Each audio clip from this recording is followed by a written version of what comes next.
First of all, most players may never use a brewing stand due to hard to obtain materials, unlike enchanting that's more overworld accessible.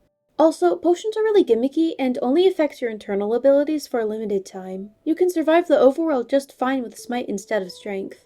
I wanted to make potions more viable, but that may not be completely possible, so I'll try to make them more fun, in my opinion.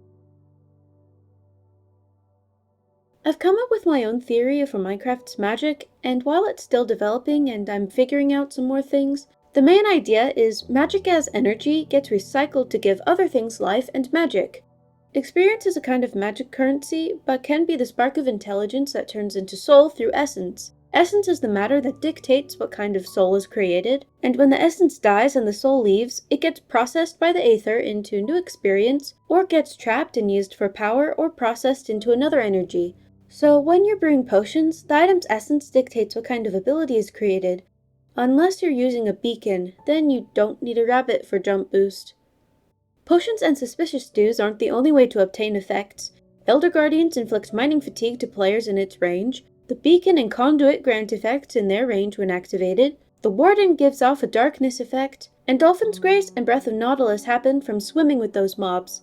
Most all of these cases are caused by a mob, and the crafting recipes for the beacon and conduit require an item from a mob to function. Yeah, there is shulker bullets and different ways to get poisoned, but I'm interested in how these specific mobs and blocks emit energy.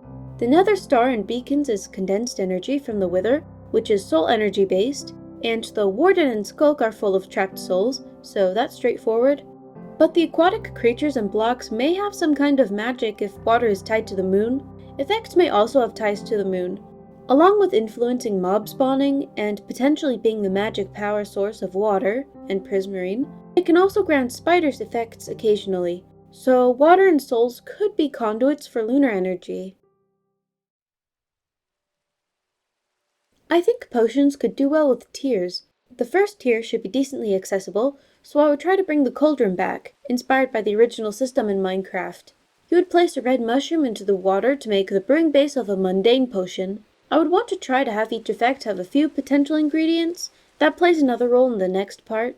For ease of use, I think adding a wrong ingredient would either turn it back into a mundane potion, or override the previous effect, so no useless thick potion yet.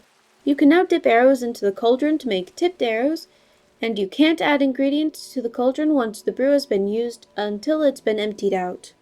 The second tier would use the brewing stand, so brewing netherwort for awkward potions, but some advanced potions would require basic potions from the cauldron as part of the base. You would be able to increase the potency or length now by adding new ingredients of that effect type. The brewing would be more precise now, so there is the chance of making a thick potion. And an extra brief rundown of the other potion effects I added for this video. The target effect has all hostile and neutral mobs attack the affected entity, and expands their noticeability radius. The repelling effect has all mobs run away from you, with the exception of zombified hoglins, Johnny Vindicators, the Warden, endermen, and endermites. And for weaving, I think it would be cool if weaving could be more like infestation, where there was a 10% chance to spawn cobwebs whenever hit, so that could add a bit of a defensive strategy if you wanted to cheese it. And then blazing and freezing have a 10% chance to catch the attacking mob on fire or freeze them. And then leveling up the potency for blazing and freezing causes a 20% chance to inflict the mobs with those status effects. Magma is basically oozing, but spawns magma cubes, and leveling up the potency causes larger slimes or magma cubes to spawn. And then fire charged is like wind charged, but instead of blowing mobs away, it would catch them on fire. And the final tier should be something worth a lot. I asked some of my friends for ideas, and from what they suggested, I decided on Dragon's Breath as the base for multi-effect potions, with unique effects you can only get from this kind of brewing. I've come up with a few potions based off of mobs in game. The original Turtle Master, but I changed out resistance with a shell block that negates regular melee attacks 75% of the time.